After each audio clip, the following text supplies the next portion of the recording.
I turned her off. Jesus. You were terrified? There he is. Hi, Harvey. How you doing, guys. Harvey? How are you? Pleasure. Pull up a mic. Well, we're on. Yeah. We just do it like this. People walk in. We talk. We were just watching some crappy magician. You know that magician that gives away all the magic tricks on TV? Who's You that? see that guy? No. The masked magician. He debunks all the things that we believed were true magic, and it's heartbreaking. Yes. It's terrible. Yeah, well. So you're here, and you have a movie out. The Intouchables, Yeah. which I saw last night. Yeah. Which I didn't know was a foreign film until there was something about the opening scene. They're driving very quickly, and I'm like, it just doesn't look like America. And then they started talking in French, and I'm like, good call. Wow, you are sharp. Yeah, I really am. 5 minutes into the subtitles, I'm like, wait, this is probably not going to change. But how would you describe the movie? I liked it a lot because I had no idea what it was about. I had no synopsis of it, no idea what to expect, and I thought it was great. It's a true story, and it's the world's biggest comedy. People all over the world are seeing this in record numbers. You know, people. It is in French with subtitles. We're thinking about doing a remake, but it's a true story of this race car driver, this billionaire, you know, who loses his wife. He crashes his car at 180 miles an hour, and he becomes, he has no feeling from the waist down. He doesn't want to hire anybody, you know, to take care of him who pities him. So he finds this street kid, you know, and together the relationship is anything but caretaker and patient. They go out, find girls, they jump out of airplanes, they drive race cars, they get in trouble with the police. It's just a wonderful, fabulous, true story, and you watch this movie and you feel great. I wouldn't promote this movie unless I 100% really felt the audience would just love the film and feel great seeing it. Yeah, it's the second biggest movie in French history. Like it's probably going to do $500 million by the time it's finished. It's done like 340 million worldwide. Wow. And like this guy, he plays a quadriplegic. And there's a scene where the guy comes in and he's looking just to get on, I guess, to get what the equivalent of unemployment is in France. And the guy's just kind of being a dick. He's just going, could you sign this? I just want my benefits. And for some reason, the fact that he's kind of talking abusively or like an asshole to the guy in the chair, he likes that. Oh, really? He's like, he's the only one who's not showing me compassion or pity. He's the only one who's talking to me like a real person. And they had this really weird bond, and he hired him. And it was great, man. It was all right. I cried a little bit. Oh, did you? Yeah, I really hated it, too, because I'm like, I know they want me to cry. And I dropped a tear. I was like, oh, you asshole. You did you? I fell for it. Jimmy's a sensitive It's guy. really it's romantic and it's funny and it's a true story. And I'll tell you, the scene where we throw the guys out of the airplane. This in the real movie, you see the footage at the end of the movie. These two guys were crazy. They jumped out of an airplane. The real guys that it's based on, and we had that footage. We used the little homemade footage at the end of the movie. So our two actors, we waited and waited. We shot the entire movie. Last day, we said, "Come on, we'll take you up on the airplane." They figured it's going to be the typical Hollywood. There's going to be 75 stuntmen. That we're just going to shoot their close up. We said, no, we're going to throw you out of the plane. They go, what happens if we die? We said, we've got enough footage to cut the movie together. It's already, we're going to dedicate the film to you guys. And we threw them out of the goddamn airplane. That is not CGI. That is those two guys scared shitless, if I can say. Wow. And they've out of the plane. There's nothing. It's just the cameras on them. There's no cutting, nothing. You're watching two frightened human beings. Wow. Out of an airplane. Now, who would you use in the remake, or do you not know yet? Well, I signed Colin Firth to play the billionaire. Wow. Okay. So he's done, and I got Paul Feig, the director of Bridesmaids. So there's a twist with the girl in the movie. There's a very sexy girl, and then there's a twist on her. So there's a lot of girls who want to play that part. And oh, right. Yeah, the redhead. Right, the redhead. Yeah. She's hot. She is hot, and I think it's anybody from Jamie Foxx, Chris Tucker, Chris Rock. Sway told me he wants to do it. Oh yeah, I bet. I'll do it. I'm not black, but I mean, I can play up any accent you need. It looks like You're willing to leave this show and come to Hollywood? Right. Well, just make out with like beautiful women if I cast it. I'll make out with Jamie Foxx or Will Smith if you wanted me to. I'm desperate, Harvey. But yeah, it's amazing when you hear about a remake. It's like you immediately start thinking, who are they going to use? And of course, Will Smith is the go-to guy, but I think he's probably too old. And, maybe not too old, but, this seemed like a younger dude, like a 25-year-old guy. Cock blocking in front of Yeah, you're right. Jesus. He's like, I was thinking of, but, Jimmy said he is, and I think he might be right. I'm only saying this seemed like a young, streetwise guy who's like 25 years old. You do need a young guy. Oh, man. You know, but Chris Tucker, Chris Rock could do it too. You know Chris what I mean? Tucker's doing stand-up again. I've been seeing him at the Comedy Cellar. It's like you hadn't Yeah. seen him for a while, and he's like starting to get back into stand-up too. So yeah, I just did a movie with Chris Tucker, and he is fabulous. It's funny, and also, you know, it's a movie with Bradley Cooper, Jennifer Lawrence, and Bob De Niro. It's called Silver Linings Handbook. He is great in the movie, and I had a really, really good time working with Chris. And he is doing stand-up. Is he? Yeah, you know, Quentin Tarantino and I were gonna once wanted to film him. You know, whatever. I told Chris this story, and I'll tell you guys. It's the first time I ever said it publicly. So Quentin and I say, okay, Chris, why don't I'll produce it? Quentin will direct it. And Chris said, great. I said, we'll just do 50-50. You know, Quentin and I will split 50. You take 50. It's your stand-up. He comes back to it, goes 90-10. Him. Whoa. I said, I haven't worked for 5 since I was in junior high school. And Quentin Tarantino, you're getting 5. So I've never, ever let Chris Tucker, if you're listening, forget this. Wait, Wow. did he blow a chance to have you and Quentin do his? Stand-up. Oh, my God. How do you say? Why do you do that? Why do you do? It's You're a, sure he meant 90 I'm so his sure. way? In I'm your sure favor? it's going to go 90-10 my way now. Yes. Wow. He hears this radio broadcast. Oh, is that a he'll be screw-up? signing on the dotted line. Wow. Yeek. I mean, you always try to get a little, because they always A get little you more, right? on stand-up. They always get you on distribution fees. That's how a lot of the companies do He it. knows like, every. Oh, Can you yeah. come to work for me after this show? well, I'm a stand-up. Believe me, I've been fucked pretty good. But you know, you get these guys like Tommy Mottola used to be a musician. He run the record company. Yep. You know Jimmy Iovine, whatever. You could come and work for me. Well, what they Can do, we find somebody? Was there somebody you have in mind, or you want to just go solo? I'd be Yeah, like yeah. the hacker who I'll goes just after go other solo. hackers. Do you think they'll pay you his You could salary leave. You too? could just leave me in the dust as you go to Hollywood, Jimmy. My Great, salary thanks. is shite. Believe me, I'm easy to pull away from. No, what they do is like when they say like we'll split the DVDs with you, we'll split it 60-40, you know. But on top of that, there's a distribution fee, which kind of like a vig comes off the top, which Wow. again is very standard. I mean, everybody does it. So Businessman. Yeah, we just went to You batch. ought to give your card to the entertainers when they're on this show. Yeah. You know everything about, or just open up a law firm. No, but you know what? I would just kind of go in and say that, and they would just find a way to talk around me because we still got fucked on. It's like, yeah, but we don't change it.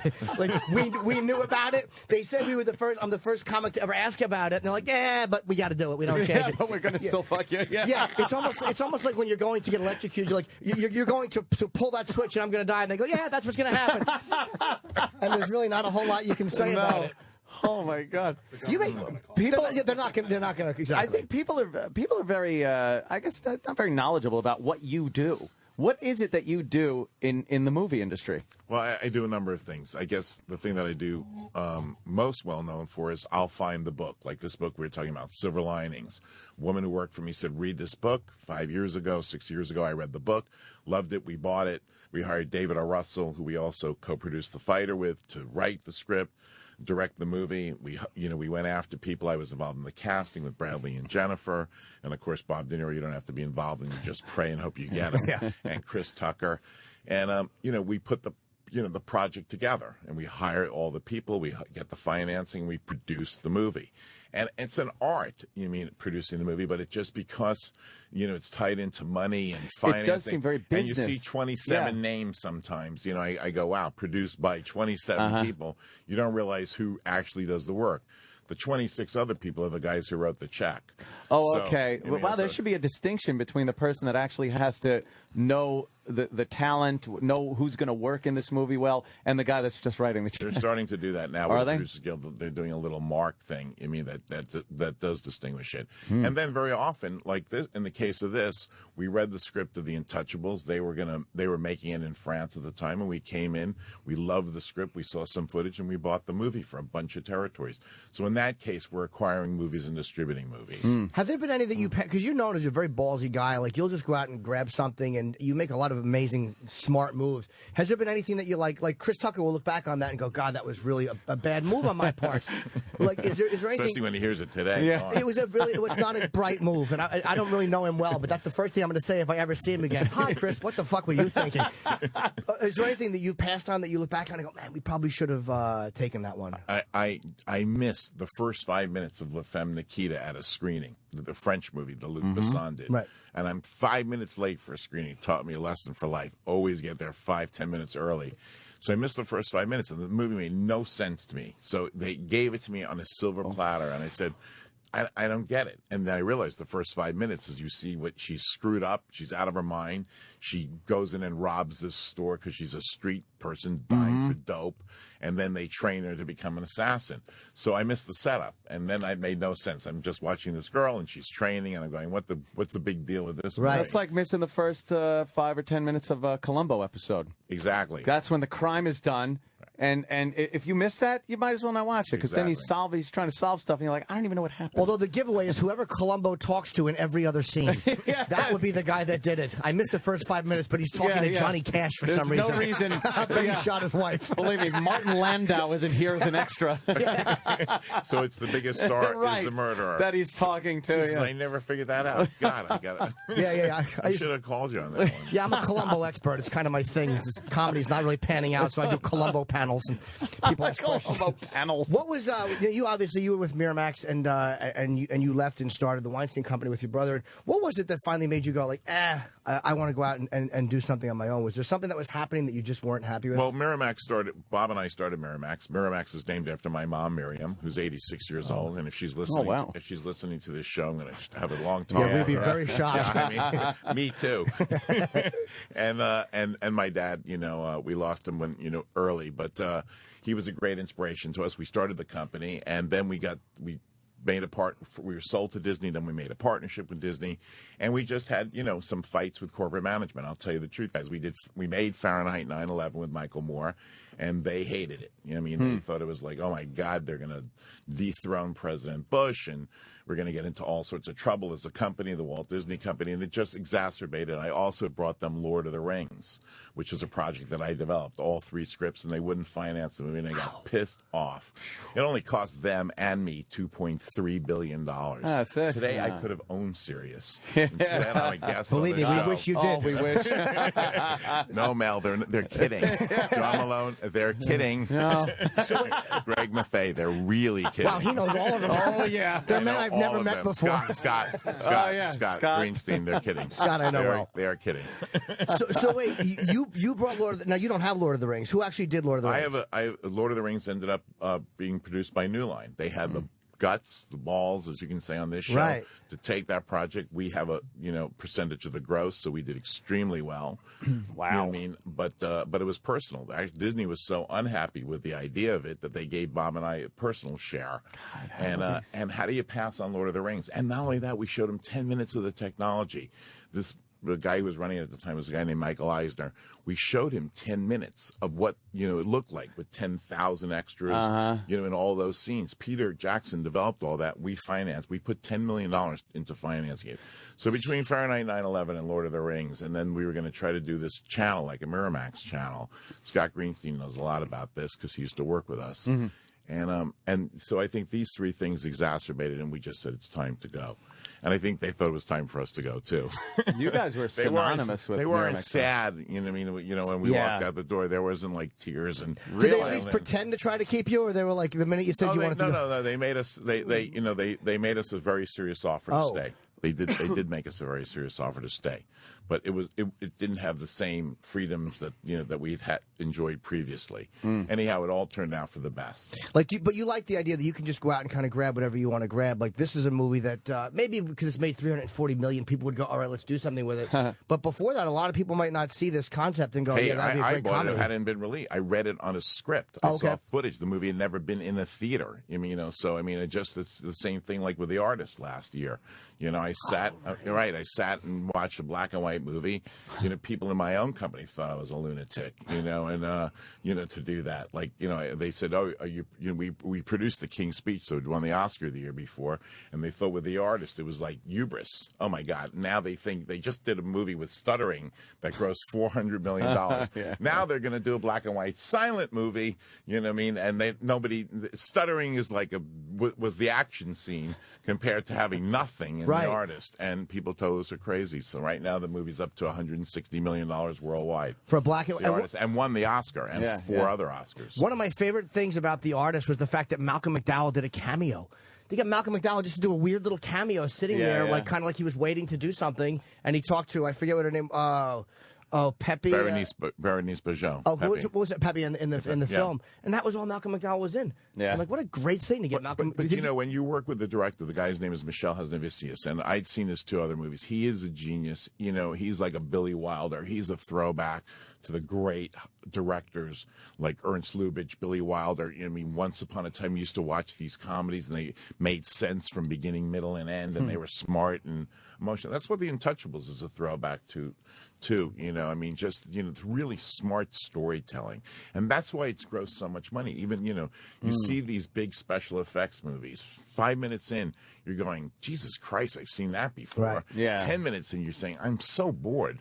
20 minutes in, you say, can anybody act in this movie? A half an hour, and you go, who the hell financed this movie? Right. You know what I mean? And you're just going, oh, my God, I'm sick of these effects. I'm sick of everything. Can I go now? And The Untouchables is that human storytelling. And, you know, Hollywood doesn't understand it. You make a movie about 2 people who are friends, go through trials and tribulations, and you're laughing your ass off and you're enjoying it, and you walk out of the theater and, you know, you can dance. You can smile. It's very rare that you'll get a movie where there is good storytelling, good acting. It's so hard to find these days. And I'm not sure how does that play in America? I really I'm so jaded now with the American public and what they find entertaining these days. Well, listen, if you give it to them, they'll come. You know, this Marigold's movie is not my movie, you know, with Judi Dench and Maggie Smith. It's terrific. What movie is that? It's such fun. It's the Marigold Hotel. It's a really charming movie, but it makes sense. The beginning, middle, and end. John Madden, we did a movie with him called Shakespeare in Love. He's a wonderful director, and the movie's a wonderful movie.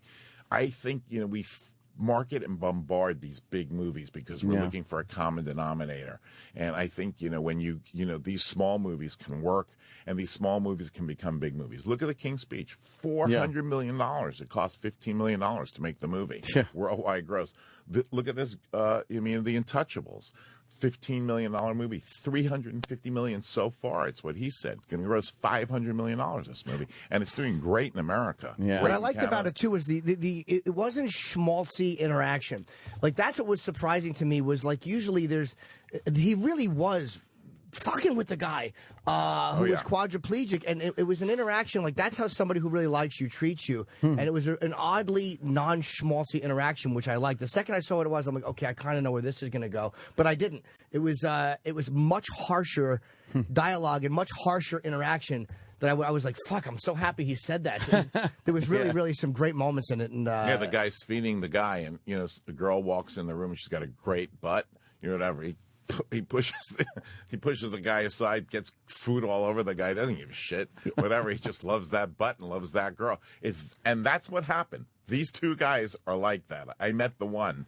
You mean, and they are like that. You know, they are 100%. That was their relationship. Yeah, and they show them at the end in photos and in video, which is kind of cool. I always like that when it's based on a true story, to see the real people at the end. There's just something about that. Like, okay, they really are. Yeah, yeah. It seems like it would be such a difficult thing to read through something like you did a script or a book or something, and not just go like, or read everything and go, oh God, that could be a movie. That could be a movie.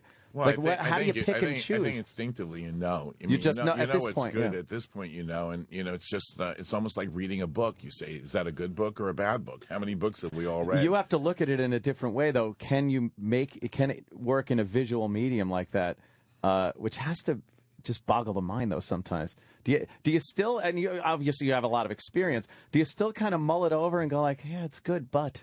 Listen, you know, half the time if I went through my movie list, you talk about I did a movie, My Left Foot. Does that make any sense? You know, I mean, you know, it's a guy who only has a left foot. Then you add Daniel Day-Lewis to the equation, and you've got something magical. Yeah. Look, I don't believe in boundaries or barriers, so I just let imagine it. And, you know, for me, it's just, if we like it, we think other people will like it too. And we're not like, oh my God, if we like it, like we're snobs or anything like that. We want people to go to the movies. I love movies. I love James Bond movie. I love good fun movie. But I like them when they're done well. Like the Bond movies now are done well. Because he's amazing, and Judi Dench is Daniel amazing. Craig is Daniel Craig's really great. Great Bond. He's great. But the artist, like when you think of something like The Artist, how do you look at that in a script and know that because there's one of the best scenes, and it's an odd scene. It's a I guess I don't know what the name of the shot is, but it's a faraway shot of them walking up and down stairs and kind of hustling and bustling and going about their day, and it's kind of a faraway shot of steps, and it was all done in one shot. And I'm like, what a visual masterpiece this is. How do you read that in a script and go, okay, here, people walk up and down the steps 30 seconds. How does that read in a script? When you read Michelle's script of the artist, it's so beautifully described. And, Michelle gave me a movie. It's called City Girl. It's by this guy, Murnau, the director. And that scene was a tribute, to the silent movies. You watch some of these silent movies because they couldn't talk. The visuals are so strong.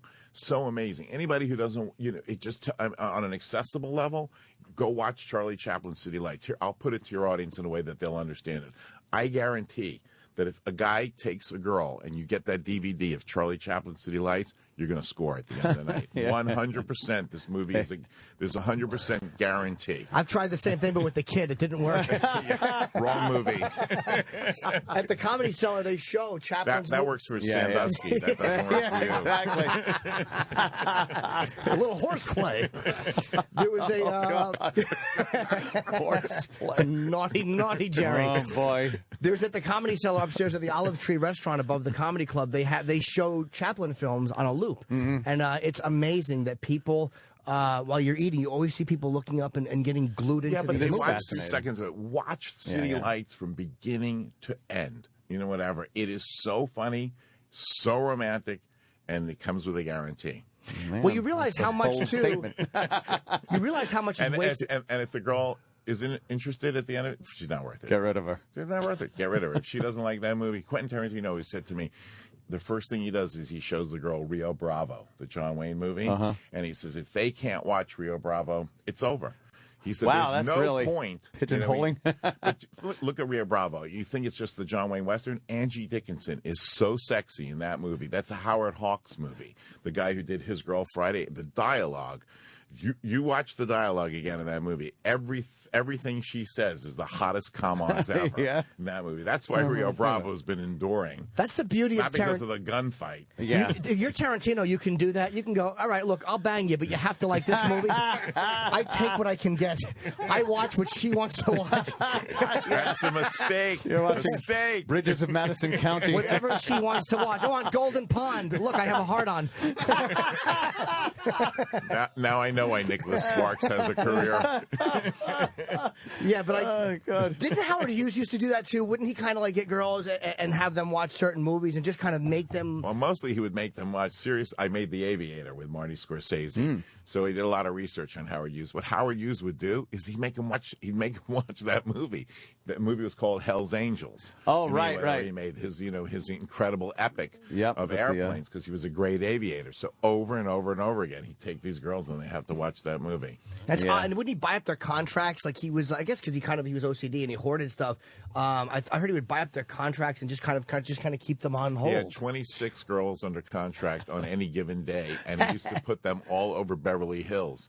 And what he would do is he'd hire drivers who were Mormons, probably Mitt Romney's grandfather, and just a joke. And they would drive these girls because they were, quote, religious and they wouldn't interfere. But of course, some of the guys did. And they would be, sometimes these girls would wait 6 months to see Howard Hughes. Wow. Just sitting there in Beverly Hills somewhere, waiting. Sitting there in Beverly Hills, under waiting. contract. Yep. When you got What a guy. You got into the business. You probably didn't get into it. Say, okay, I'm going to run a studio someday. When you first got in, what did you go like? This is what I want to do, and it kind of became this. Well, I loved movies. I loved movies when I was a kid. And I loved baseball when I was a kid. I realized very quickly, that baseball career wasn't happening. And so I love film. I studied film. I went to film school. I studied with this great Dr. O'Grady. And, I just love movies. So, we never envision that it's going to be a studio. You just say, I want to make movies or I want to do something in the movie industry. And I loved to read when I was a kid. I had my eye poked out when I was 11. I was playing some stupid cowboy and Indian game. And coincidentally and good for me was there was a woman next door who was a librarian. She was 72 years old, retired. So I knocked on her door. I said, I'm bored to death. I can't go to school. What do you recommend? And she put me on a reading course. And, she started with these American books and then graduated to international books. And, reading is the key. reading really is the key. You make a movie every day, guys. You know, just go read some of these great books. You read Gone with the Wind. You read War and Peace. Those are great books. Yeah. What do you think makes a lousy movie? Because, you know, you see a lot of lousy movies. And without even going into what movies they are, what will you look at in a movie and go like, ugh, this is going to be awful? The script. I mean, when you hear those incredible lines of dialogue, you know, I don't care if you're Russell Crowe or Laurence Olivier or, you know, Charlie Chaplin. You cannot put crappy lines over. You just can't do it. You know, how does that stuff get through? Like, because like guys see that and like the actors do it. Like, how does somebody not go like, that's cheesy? That's terrible. People are blind. You know, whatever they read this crap, they think they think, you know, as my father would say, they think their S doesn't shine. You know what I mean? Or they think their S shines. You know, you know, it just. They just believe it. And, you know this industry. You probably have this all day long, 6, 7 people telling you how great you are every day. No, really? No, come on. You must have cumulatively, a posse. If you want to go like in a calendar year, I'll get 6 or 7, but no, a day, no. You're giving me a lot of credit. I appreciate it. What did you think? Because Quentin Tarantino is great at writing dialogue. It's just amazing to watch his movies and watch people just exchange words. There doesn't have to be an action sequence or anything. Just people talking is compelling. What did you think when you first met him? Did he come off as a weird guy? No, not at all. I mean, he came off as a guy who knew movies, knew cinema better than anybody, and his knowledge is so vast and deep. You know, he named his company Band Apart, which is named after a Jean-Luc Godard movie. This guy knows everything about films. He's an encyclopedia. For a guy like me who went to film school, he was film school. He's really intelligent and a really humanistic guy. But his dialogue is a special effect. There's nobody who can write like Quentin in the movie industry. Yeah. This guy can have 5 pages of 2 people talking to each other, eating a pie, and you're laughing and you're scared shit at the same time. And I just came back from New Orleans, where we're shooting Django, you know, the new movie with Jamie Foxx and Kerry Washington and Sam Jackson and Leonardo DiCaprio. And if people think Inglourious Bastards kicked ass, wait. Yeah, I saw the trailer for it. It's like it's a throwback to, because he does a great job with taking some stuff from the past and bringing it up, like he did with what the hell was that, the Inglourious Grindhouse stuff, right? That he did. And this is it's like a throwback to the blaxploitation movies and the spaghetti of the westerns. 70s and spaghetti westerns. Yeah, it looks pretty damn good. And I like Leo. Leo is about the most evil thing I've ever seen. Yeah. You know, he is evil personified. He's brilliant performer. Well, he's not. It seems like Tarantino's not afraid to take like a banal subject and make a real conversation about it. Whether it's gourmet coffee in Pulp Fiction or tipping. And for some reason, the natural flow of the conversation makes it fascinating. And that's what's great, is these guys are talking about tipping. Who gives a shit? Yeah. In Reservoir Dogs, but it's an amazing scene hearing guys speak naturally about something. To open a movie with just dialogue is amazing. Like, who the hell would think doing that without... Who the hell can write dialogue Right. like that? You would think you want an action sequence to capture people. But his dialogue is an action sequence. You're laughing and suspenseful at the same time. Who leaves the tip? I mean, who writes like that? Yeah, throwing a buck. Throwing a buck. You know, Quentin's an actor too. You know what I mean? So he's a brilliant director, but he has an actor's ear for dialogue. You know, so he can and he can also tell when it's performed right too. You know, it just takes brilliant people to also do that kind of dialogue. Yeah. I mean, I was amazed watching DiCaprio because, you know, you wonder every time. He's new to the Tarantino family. You know, Sam Jackson, he does it in his sleep. You know, Brad Pitt got it like day 2. You know, and just did it great. Got the syncopation. I swear I watched DiCaprio, and Quentin and I both were like blown away. I mean, the rhythm. He got right into the rhythm of it. You can give that kid a speech, he can talk for a day. You know what I mean? You know, and just watch him talk.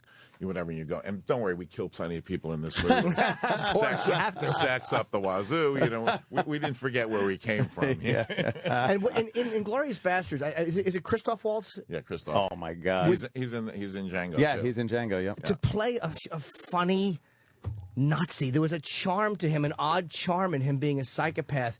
Was that written to be humorous, or did he just grab that and kind of make it that? No. It was he said every word, and he said it exactly the way Quentin intended it. Quentin sees all shades of people, whatever. So he I mean, he's the greatest opportunist of all time, Christoph Waltz. I think, I think beyond being a Nazi, he's just in it for himself. That was another sequence that started a movie off, and it was suspenseful and compelling. You were just hooked. You could not. I couldn't imagine going like, meh, take it or leave it. You would just edge of your seat taken, and there wasn't action going on. It was a dialogue between that father and him at that table, and those little things like the milk, getting the milk for him.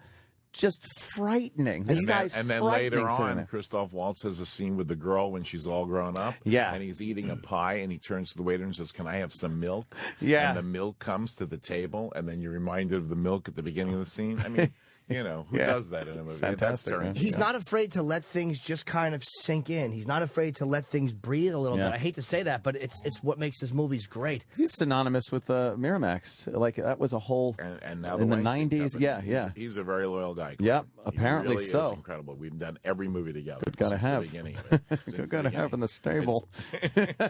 For me, he's like Babe Ruth. He's the house that Quentin built. Yeah. We're the house that Quentin built. That's I was in one. I believe you guys did Comedian, Seinfeld's movie. Yes. And I had one line. This is why I love the Weinstein. This is why, because I had one line in that movie. I was on stage when Sherrod was going to bring on Jerry, and I got a full day's pay for it, and they didn't have to give me anything. They just kind of panned by me for a half a second. Really? Yeah, but a lot of people said I was kind of the pivotal point of the film, which I appreciate. Yeah, I said it.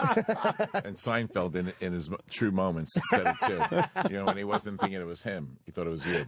Can I tell you something? That to me always bothers me, that movie, because that is a really underrated movie. Yeah. I mean, the critics liked it, but the audiences, I don't think, understood what Jerry was just trying to, to take the process of movie making, of not movie making, of being a comedian, of stand-up, and just showing it. And you watch it; it's as good as any documentary. I've done the Michael Moores, I've done Errol Morris, I've done some of the so-called really important, groundbreaking documentaries. But there was something about that on a me personal level. I know Bob felt the same way. That was just breathtaking to get into that world. He really got you into that world. Do you think the timing-wise, coming off of a huge show like Seinfeld, people kind of wanted to see Seinfeld? I think that was it. I mean, at the end of the day, you said Seinfeld as a director. Yeah. And then you just, they were expecting. Yeah. It was fantastic, though, because there were so many uncomfortable moments in that, too, where you're kind of like, this is the guy from that huge hit show.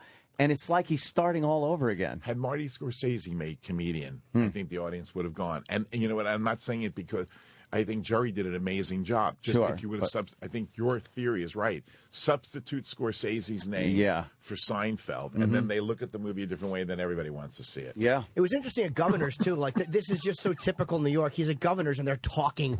And it's like this guy, this is Seinfeld on stage, and he has to scold the audience for talking. I like that he showed that, and that's kind of what comics have to deal with. Yeah. I just don't get on a private plane after I'm done. That's where we kind of part company, but it really was great. Oh, that's where you part company? Yeah, exactly. Maybe many other ways. Well, Harvey's promoting, and it's very rare that you go out and actually do all this promotion yourself. So it's great to have you in. Thank you very much, guys, for having me. And a true contributor you are to films. It's The Untouchables. It's out now in limited release.